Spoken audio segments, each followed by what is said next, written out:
So what we're going to talk about is something called a community organizing framework on how you center people, on how you create stickiness, and how you go from a vague problem to something actionable. All right, how you best utilize your resources.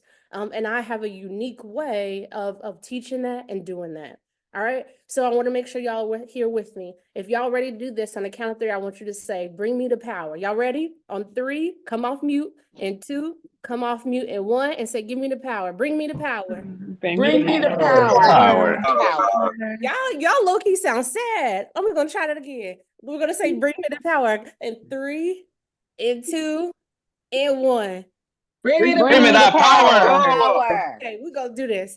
So let's jump in. So I'm gonna show you this quickly, intentionally, and then we're gonna break it down month by month.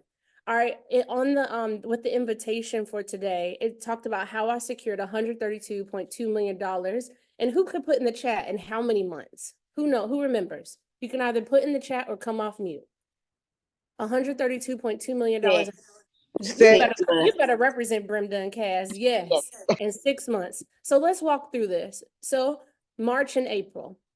Here you will see we strengthened our core, what we called our core strategy team. Is it too tiny, Jared? A little bit. I'll make sure that you have a larger handout later.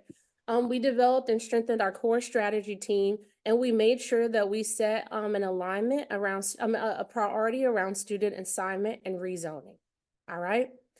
What we also did in March and April, we had 20 house meetings in 35 days. I actually think it was more. We'll talk about that in a little bit. But what's beautiful about this, let me not talk too much. We're going to talk about it.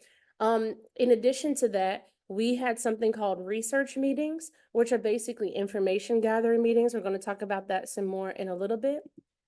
In May, we had something called a civic assembly, where we lifted our priorities and voted together on how we would move forward. In June, we had a commitment from the county to fund 5 projects, and then we had 2 county manager tours.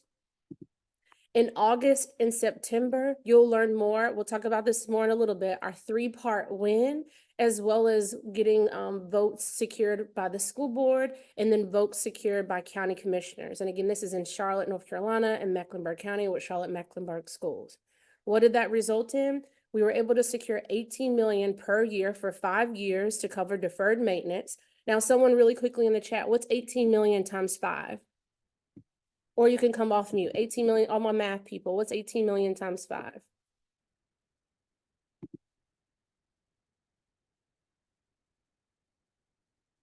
Not you went off camera. 90 million. Yes.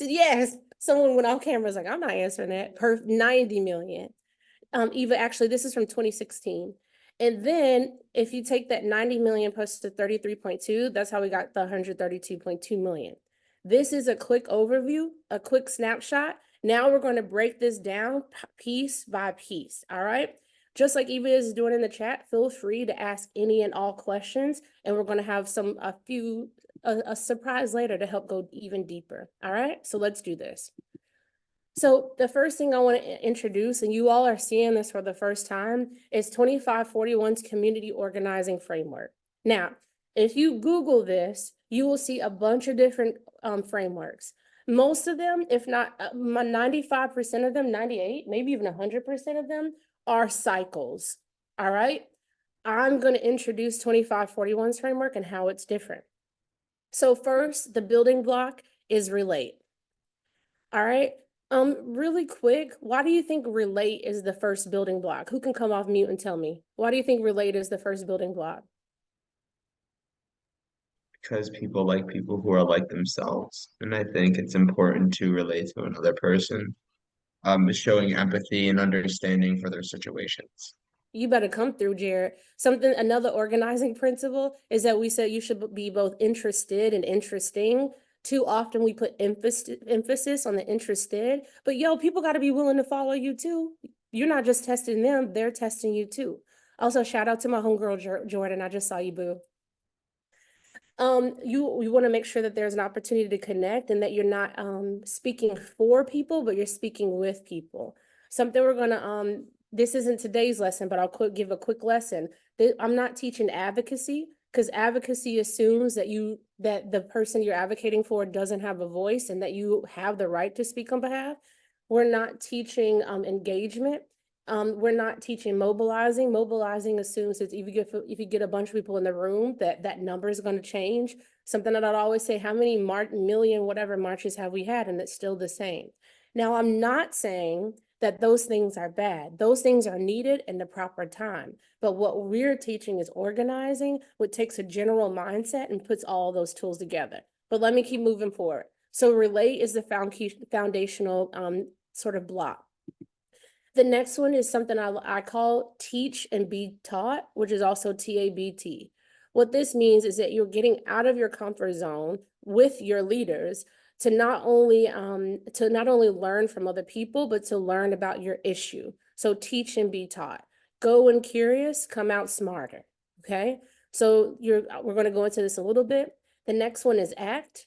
If you aren't acting, you aren't organizing. One of my favorite organizer, Ken Fujimoto, talks about like how action is like breathing to the body. You should have an action every 3 to 5 months. The next one is evaluate. You want to make sure that you're learning, celebrate, and then refill your cup.